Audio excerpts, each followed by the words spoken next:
የዛሬ ፕሮግራማችን ርዕስ ሞተር የመኪናው ዋነኛ ክፍል። ሞተር ከነዳጅ የሚገኘውን ኃይል ወደ መካኒካል ኢነርጂ የሚቀይርልን ክፍል ነው። ሞተር መኪናን ለማንቀሳቀስ የሚያስፈልገውን ኃይል የሚመነጭበት ዋነኛ ክፍል ሲሆን የመኪናው የልብ ምት በመባል ይታወቃል። የሞተር ጉልበት ወይም ኃይል የመኪናውን ጉልበት ወይም ኃይል የሚወስን ሲሆን የሞተር ቅልጥፍናም እንዲሁ የመኪናውን ቅልጥፍና ይወስናል። ሞተር ውጫዊ መቀጣጠልና ውስጣዊ መቀጣጠል ተብሎ በሁለት ይከፈላል። በአሁኑ ሰዓት የሚገኙ ሞተሮች በውስጣዊ መቀጣጠል የሚሰሩ ሲሆን በአጭሩ በአሁኑ ሰዓት የምንጠቀማቸው ሞተሮች አይሲ ሞተር ተብለው ይጠራሉ። አይሲ ሞተሮች ለመቀጣጠል በሚጠቀሙት ዘዴ ስፓርክ ኢግኒሽን እና ኮምፕሬሽን ኢግኒሽን ተብሎ በሁለት ይከፈላል።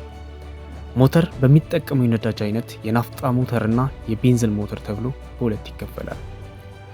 ሞተር በሚጠቀመው የማቀዝቀዣ ዘዴ በውሃ የሚቀዘቅዝና በአየር የሚቀዘቅዝ ተብሎ ይከፈላል። ሞተር ከአንድ ሲሊንደር እስከ 4 እና ከዛ በላይ ሲሊንደሮችን ይይዛል።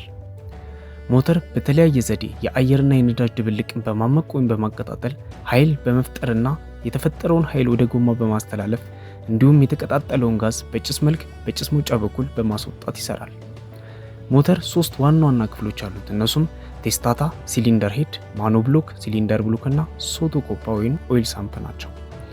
ሞተር በውስጡ ብዙ ተንቀሳቃሽ ክፍሎችን የሚይዝ ሲሆን የሞተሩ ክፍሎች እንዳይጎዱ ማለስለሻ ወይም ሉብሪካንት መጠቀም ያስፈልጋል። ውድ የቻናላችን ቤተሰቦች ባጭሩ ስለ ሞተር ይህንን ካልን ኔክስት ላይ በሌላ ቪዲዮ እስከምንገናኝ መልካም ጊዜ በያላችሁበት።